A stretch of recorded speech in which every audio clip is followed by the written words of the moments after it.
Hello guys! Hello Aries! Welcome Aries dito sa aking channel, Kapalaran 888. Welcome guys!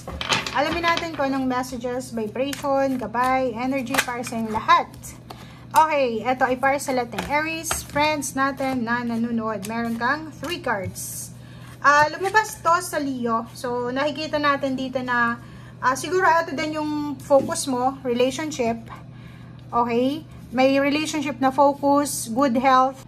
Okay, so yung focus mo dito is pwedeng tungkol sa pananaw mo sa buhay. 'Di ba? Yung Aries dito is, ang focus nyo ngayon is yung pananaw nyo sa buhay, reflection kung ano ba yung physical, yung consciousness. Conscious ka sa itsura mo, sa kung ano yung pinoproject mo na pagkatao sa harap ng mga tao sa paligid mo. So parang yun ang pinaka focus mo sa linggong ito. Next is health. Good health ng anak mo kung may anak ka. Health mo, health ng family, health ng relationship mo. And then relationship, love, romance. Okay, thank you.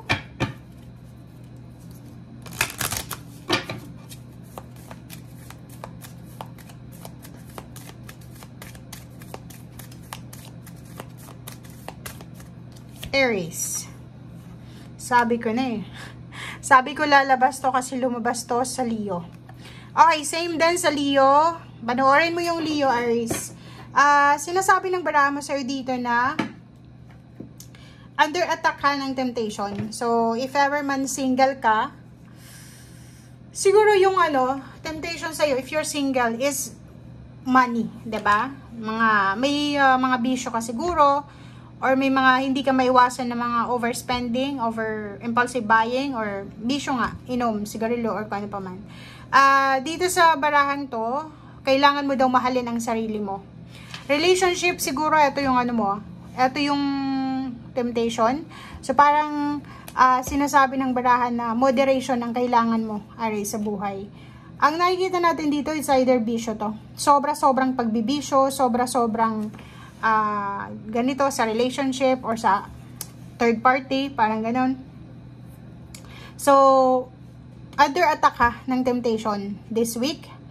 Kailangan mo siguro na unahin ang sarili mo, self-love. Kasi parang sinasabot tayo. Like yung bisyo, guys. Bisyo, third party, mga negative thoughts, unhealthy habits, unhealthy thoughts, mga bagay-bagay na nakakasira sa pagkatao natin, physical, mental, spiritual, financial. Yun ang kailangan natin na talikuran. Yun ang kailangan natin kontrolin, i-moderate natin sa linggong ito. And kung mahal mo yung sarili mo, hindi mo sisirain ang health mo, hindi ka magbibisyo.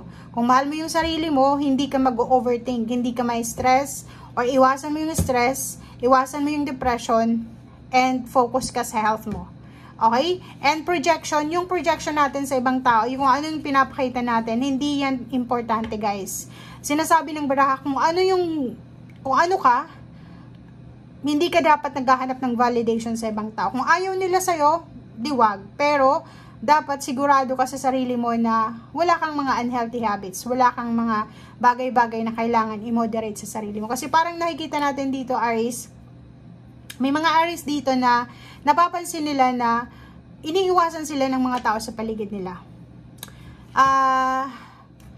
Hindi nila alam eh. Kasi yun, tinatanong nila yung sarili nila sa salamin na, Aries, bakit ba iniiwasan ako ni ganito, ganyan? Hindi mo nararamdaman na siguro dahil may bisyo ka, ayaw ng mga tao sa paligid mo na may bisyo ka, or ayaw nilang sumama sa pagbibisyo mo, or ayaw nilang, ano tong tawag dito?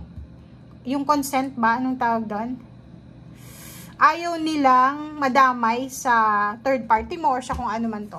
Okay? So, yan ang nakikita natin na pwedeng mensahe sa'yo.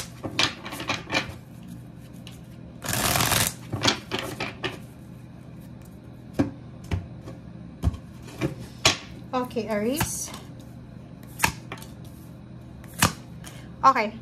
So, sa linggong ito, sinasabi ng baraha, meron kang 3 choices. Okay? May choice ka na mag-focus sa iyong financial na buhay, mag-focus na mag-save ng pera, mag-focus na magtipid, mag-focus na maging masipag, mag-focus na lahat ng mga ginagawa natin sa buhay ay kailangan nasa tamang direksyon tayo, and mag-focus tayo sa peace and harmony ng ating pamilya. So, ito yung parang choice mo sa ngayon.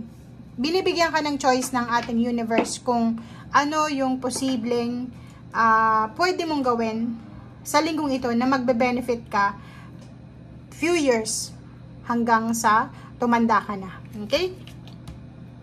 Magician, sinasabi ng baraha, walang magic dito sa mundo. Pero yung magic ay galing sa'yo. Okay? If for example, nakikita mo yung mga tao sa paligid mo na umaasenso sila. And siguro yung projection mo, yung iniisip mo ay dahil swerte sila, dahil nanalo sila sa loto, or siguro swerte sila, kailangan mong alisin yon sa isip mo. Okay? Kasi yung swerte, yung magician na yan, sinasabi ng magician na yan na everything happens for a reason. Lahat kaya mong i-manifest. Pero, may pero dyan na, may but. May tao na manifest ang manifest. Okay? Manifest siya ng manifest. Everyday siya nagmamanifest. Positive affirmation pa yung sinasabi niya. But, hindi naman siya gumagalaw. Nasa loob lang siya ng bahay, nakaupo. Useless yun eh. Kasi wala naman siyang action. Okay, naririnig yun ng universe. Yung minamanifest niya. Gusto niyang yumaman. Gusto niya ng good health. Gusto niya ng good health pero panay yung inom niya. Panay yung bisyo niya. Gusto niya ng good health pero panay yung ang tulog niya is morning. Sa gabi, gising siya kasi nag-i-internet. Gusto niya ng malaking sweldo pero hindi siya naghahanap ng trabaho. Diba? So, imbalance yon. Hindi yon manifestation lang yon. Naririnig yon ng universe pero hindi ka mabibigyan ng result. Okay? Like for example, loto. Gusto mong manalo sa loto, gusto kong manalo ng jackpot sa loto, pero hindi ka naman tumataya. Or kung tumataya ka, yung parang pag meron lang, 'di ba? So, yung swerte, wag natin iasa 'yon.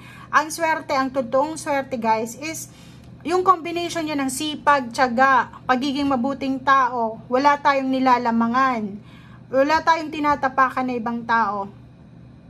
Mabuti yung kalooban natin, wala tayong grudges, wala tayong sama ng loob. And masipag, masinop, and wala tayong mga inaagrabyado. Yun ang swerte. Yun yung magic dito sa mundo. Okay? So, King of Wands, ang kailangan daw ngayon is sipag. Sipag at tiyaga. Okay? So, ito yung barahan to na nagsasabi na ang magic mo ay nakadepende sa kasipagan mo. Ang magic mo daw ay nakadepende sa kung paano ka mag-save ng pera or kung paano mo iipunin yung mga kinikita mo or paano mo i-balance yung salapi. Okay? So, Page of Swords, sinasabi ng baraha dito, huwag kang maniniwala sa mga sabi-sabi. Kasi, ang talagang swerte, hindi lang natin nakikita. May mga taong nakikita natin na sobrang progresibo na sila sa buhay, successful. Nakikita lang natin yung success nila. Hindi natin nakikita kung gaano sila kasipag. Diba? So, kailangan natin na like may kapitbahay ka na biglang yaman, ang iniisip lang natin, swerte nito, biglang yaman. Hindi natin alam, ayun pala sa gabi natutulog, sa umaga natutulog, sa gabi gising dahil nagtatrabaho. Hindi yung nag-i-internet lang, 'di ba? So, yun ang sinasabi ng baraha sa atin, guys. And nakikita mo tong Ace of Swords. Ang Ace of Swords na to, sinasabi na maraming magagandang balita, good news na pwedeng dumating sa'yo for the next month or for this whole year, or for this January, na pwedeng makatulong sa'yo kung paano ka, yun, masimulan yung swerte na ito. Basta ang swerte, guys, is hindi yan yung isang gabi lang biglang yaman. Ito yung swerte na sinasabi na kailangan natin paghirapan. Okay? Thank you, guys. Bye!